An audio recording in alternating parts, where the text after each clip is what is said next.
afternoon, everybody. Welcome to another session of SOS.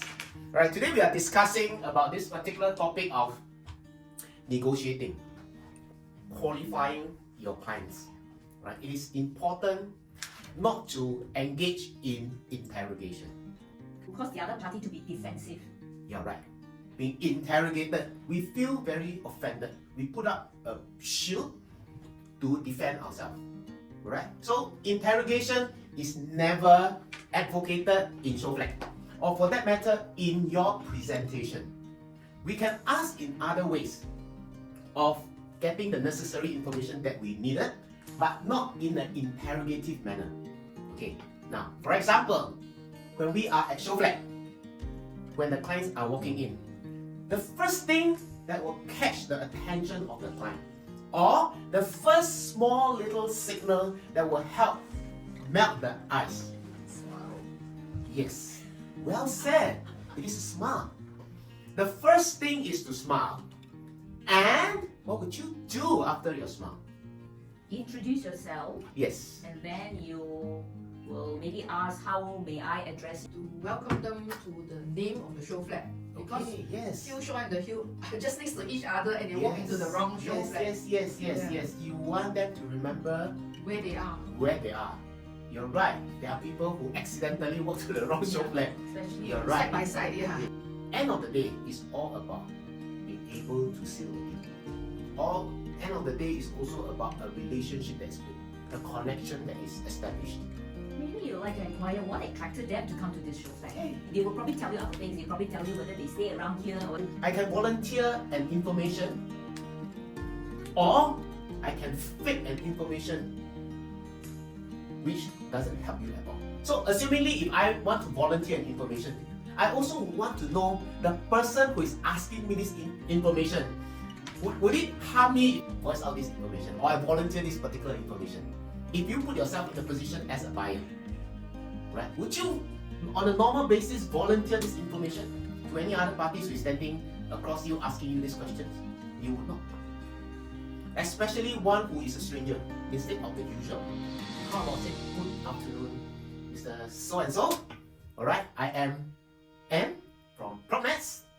Allow me to be your butler for your visit of the show flag today. Let me show you some interesting features that I will be walking you through later on. See what it tells you. At every point in time, it is a smiling face. What we are trying to do is to qualify. Okay? That's why we need this volunteer information. Otherwise, it's going to be very, very tedious. During this whole presentation, you talk and they keep quiet. And then when the moment you sit on the table, it's going to be even more challenging. Ultimately, when we sit at the table, they must be at ease with you. They are already conversing with you. It's the same. It doesn't matter whether we are doing this on a resale basis or we are doing on a new one. It is exactly the same. Don't think for one moment that what we are doing now is only applicable to new one. It's not. The resale as well also. Like you think of the different scenario, you think of it in a different scenario. Same thing, in the unit itself that you are marketing as a resale flat. It's still the same as like it's your show flat. Exactly the same. So your presentation, everything is exactly the same. The manner you are asking, getting them to volunteer information, also the same. The fellow came in, I think only 5 minutes.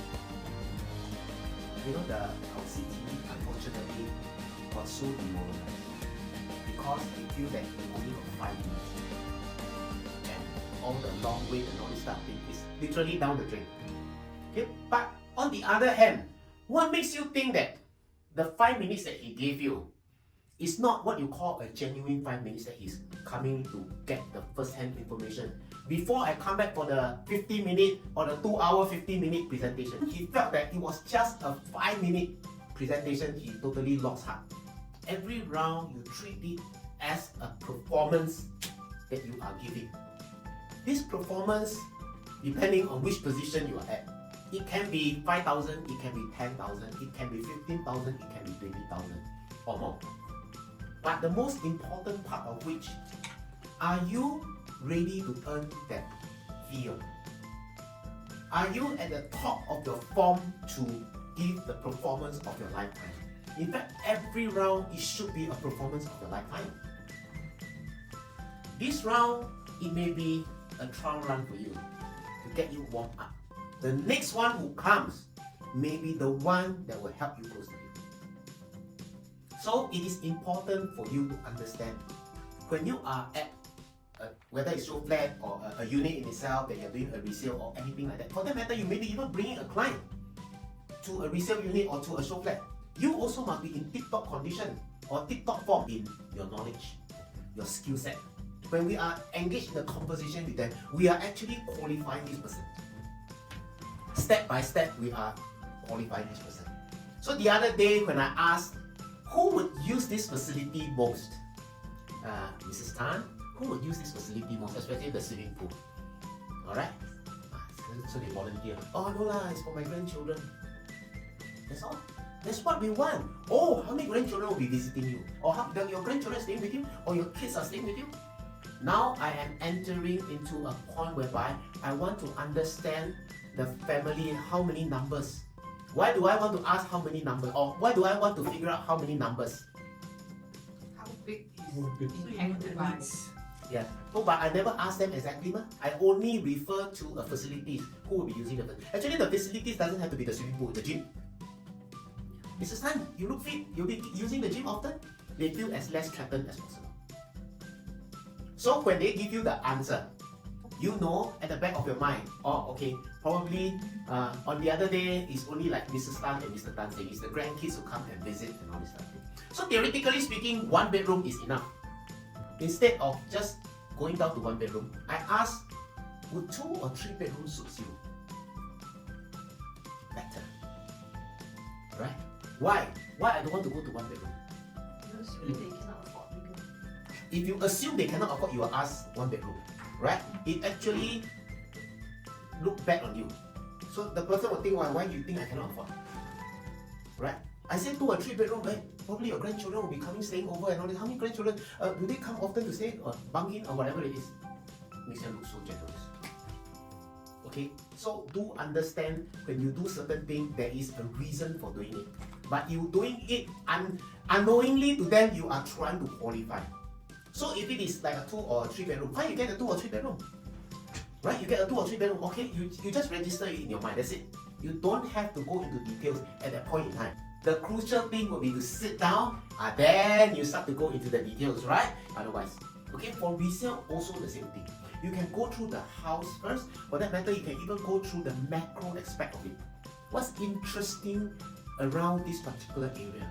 What is developing? What are the amenities that you have? You know, like good school, all this you can bring it up. So finally, when you are sitting down, now this is the most important part. While you can do a very, very good presentation, it does not mean that closing will come very easy. Closing, among all things else, is the most crucial. Your bank account will be very dependent on how well you can close, right? How effective is your closing? When you are sitting down on the table in itself, how do you want to close down? Earlier on, remember, we kind of zoomed down to the 2 or the 3 bedroom. Actually, it's still good. We still leave this option open. Now, don't go into the specific of it or the exact unit type if you are not 100% certain what is in your mind. Because if you decide for them on the 2 bedroom and they turn around, they say, no, I wanted the 3 bedroom. Okay, you know what is going to happen? Psychologically, this person, because you tell them, oh, 2 bedroom, this person will think that you don't understand what I'm trying to say. Actually, you don't understand me. You are trying to make a decision on my behalf. Our role is not to make, I say again, our role is not to make a decision for them. Our role is to highlight the options to them, the pros and the cons. Why is it important you don't make decisions for them? If something goes wrong, they will say because you told me so. Exactly correct. Alright? Something goes wrong, they will straight away say, oh, Chow say one no, okay? Lina say one no, Monica say one no. Alright? Now, so then you say, hey, but I thought we are closing, aren't we supposed to do that? Yes, we are closing. But if I were to do it, okay, or my recommendation of doing it is to still allow for comparison or their priority. You understand? You still do the comparison between a 3 bedroom type A or a 3-bedroom type C. Highlight to them the pros and the cons, and because you have conversed with them, so you can get a good sense on they may need a yard, versus a 3-bedroom compact, they may not come with a yard. This type C may come with a yard. So you direct them in that sense. Even when you direct them in that sense, what you do, the final one is to place the price in front of them, tell them the pros and the cons, and then you just push this to them. Mrs. Tan, which would be your choice home? Keep quiet. I am trying to trial close already. Right? By pushing it to them, and I say again, please write the price big there. Whichever unit is it, write the price big down there. The best is you get a piece of blank paper. Okay, I know nowadays people hardly use pen with it. still keep one with you, 1 or 2 with you. Right. Okay, don't show them the price list. You imagine sometimes the price list 50 units, 100 units haven't sold one, they'll be very, very confused. You just pick that unit that you feel you are recommending them and they are agreeable, but it's just a choice of whether either this or that. Write it down and put it in front of them. Now is their time to react to you. Don't even say anything. Alright? Agents very, very, don't know why, very impatient. Wait 10 seconds, people keep quiet. Wow, must say something like, where? No, I tell you, no, this is good. Don't say anything. Just look at them. What you are trying to do now at this point in time is to direct them to either this or that. I never choose, either this or that. Then when you ask which is your ideal home, or whichever way you want to put it, which suits you most, let them decide. Okay? Now, obviously they will open their mouth. Right? They will open their mouth. Okay, what if somebody ever asks me, what if they don't open their mouth? At the conversation. Give them water. Okay lah, give them water lah. You want to give them water for what? Take a toilet break. Take a break. Don't. You all must be very, very careful. At this point in time, it is very, very crucial not to break the momentum. You don't suddenly walk away, they walk away or whatever. I can tell you, after they come back or you come back, the whole scenario will be very different. You got to start all over again. Okay, so this is critical. It is to many people, you say, small thing only ma. Yes, I know it is a very small thing. You imagine you spend the last half hour, 45 minutes guiding them, directing them to that particular area or place that you want them to go. Sekali, bang! Wow, it's just like an awakening. Repeat the comparison. Okay, because now they are processing. Every round, your performance is to help you sow the seeds for hopefully immediate rewards. If not, the future rewards. Not for you to go and say that, no, this one is not genuine. I understand. Let's be honest about it. Well, ideally, you hope that 10 out of 10 will be genuine one. But the honest truth is that 1 out of 10 will be the genuine one. How do we even decide which one will be the genuine one? Yes.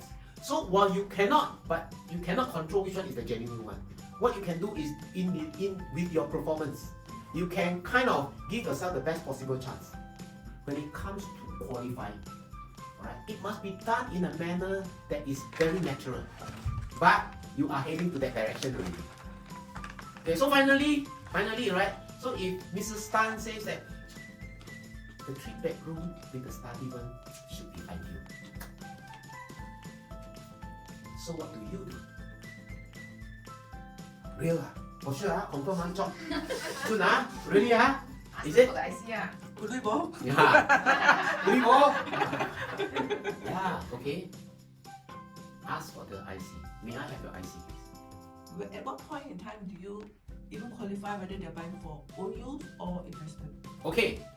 So sometimes most of the time I generally don't ask whether it's for your own use or for investment at the beginning stage. When I start communicating, like when I start showing the facilities and all this, this is also the time when, depending on their response, Okay, depending on the, if they are not using it, they will tell you, no, I'm not using it. Actually, I'm buying for investment. They may even tell you that. Alright, so that's why the facilities, who using the facilities and all that, it's a double-edged sword sort of a question. Actually, it cuts both ways. Alright, this is also the time when I want to. So it is important that as far as possible, we keep our mouth less open and our ears listen more. Don't talk too much, because when you prompt a question already, you let them respond to you. The more willing their response to you, the more willing is their response, the better is your chance. Okay, the better is your chance. Why? Because there is certain level of keenness, certain level of interest in it. That's why they are responding to you. Regardless, I can tell you there are all sorts of clients who walk into the show flat. Some are naturally defensive. It is already ingrained into them that I cannot open my mouth, I cannot smile, I cannot let the cat out of the bag, sort of emotion, the behavior and things like that. It's just like that. Right? But your side, you must understand the role that you're playing. I am not a performer. I will still perform. Okay? Just remember that I'm a performer, I will still give my best performance. That's it. End of the day, whether or not the rewards come to you or directly, indirectly, I don't know. I also don't know. Asking for the NRIC, asking for the IC. Is it so easy to ask for the IC? From your experience, is it so easy to ask for the IC? I would say not easy, Mm. because that's when they will tell you exactly whether they want to or they don't want to. Because Okay. just now they could say, I like this. Yeah. But when you ask for the IC, that's the time. Yeah, I like doesn't mean I want to commit. Correct. I need to think more about it. If you have gone through the whole process and the groundwork has been laid, I think it's quite easy. Okay. Because it's kind of, and you kind of would have a sense of, whether they are going ahead to commit. Okay. Yeah. So when you mentioned about groundwork, so what is the groundwork do you think that you need to do? Financially, do the financial for them. The first Okay, financial calculation is one part of it, timeline management is another part of which, alright? All these are what I wouldn't say it is compulsory, but it is good that you understand how to manage this part. But I think today's biggest challenge is about the timeline management, the funds management of it, right? The funds that is, I do have money, but all these are stuck with my current house. In order for me to be able to afford this or buy this, I do not have excess cash but to extract from this particular house. So this managing of the time is important. You need to know how to manage this part. Okay? So this is also your skill set and your knowledge as well. So it comes together. Alright? So now with the asking of the IC, the true color all will come out already. Alright? The true color will come out. First question, very common one, I always hear. What you want my IC? The eyes from want to sleep one just now, right? Suddenly the eyes pop up. What you want my IC? Alright? Maybe because when I talk like lullaby like that, talk until they are on the days in the trance, Suddenly when you hear the word IC, the eyes will pop up. What you want my IC? Okay? I remember very, very specifically this particular incident that happened a few years back. I was just talking, joking, literally, with them and all this stuff thing. So zooming down to finally, they're buying for the son who is studying in Singapore, a 2-bedroom and all this stuff thing. So I kind of already zoomed down. So the next moment I asked, okay, because they are foreigner, they are Malaysian, alright? So the moment I asked, can I have your passport please? So she actually went to the bag, took out the passport, then suddenly she wake up, hey, why you want my passport? The motion was very natural. Then when she hold the passport, then you think, hey, why you want my passport? Alright, so anyway, I said, you don't want me to misspell your name, the name, right? Yeah, so that's why I need a passport. How do I determine? I don't even determine. I will follow through this sequence and then I will ask for the IC. I will ask for the passport. I'll ask for the documentation. Alright? There is no indicative light, on and off light, that the thing green light already, go ask. You won't get that. You only will get that when you ask, you don't get resistance. Or you get some resistance. Some resistance doesn't mean they don't want to buy. Okay? What is the purpose of your purchase? If you buy, what is the purpose of your purchase?